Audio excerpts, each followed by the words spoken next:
सबसे पहले नजर डालते हैं अब तक की बुलेटिन। जी बिल्कुल, साबिक नाज़िम अख्तर नवाज भट्टी अजमल लवर्स ग्रुप के ज़ेर एहतमाम पाकिस्तान जिंदाबाद रैली निकाली गई। रैली में सैकड़ों नौजवान हाथों में कौमी परचम थामे शरीक हुए और पाकिस्तान जिंदाबाद के नारे लगाए। इस मौके पर गुफ्तगू करते हुए अख्तर नवाज भट्टी ने कहा कि इस रैली का मकसद शहरियों में खुसूसन नौजवानों में ये शऊर उजागर करना है कि जद्दोजहद आज़ादी में हिस्सा लेने वालों की कुर्बानियों को हम कभी फरामोश नहीं करेंगे। हमारे अबाओ अजदाद ने जो कुर्बानियाँ दी उन्हें कभी नहीं भूल सकते।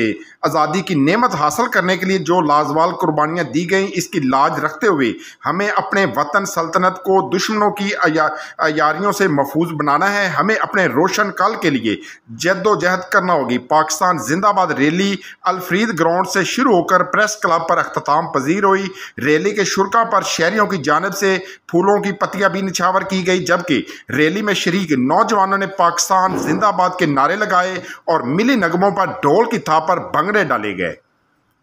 खाला, अब 10 रुपए में सबसे ज्यादा पाउडर जो बनाए झाग ज्यादा और निकाले दाग ज्यादा। आज तो बड़े चमक रहे हो। वाह, क्या बात है। बोनस की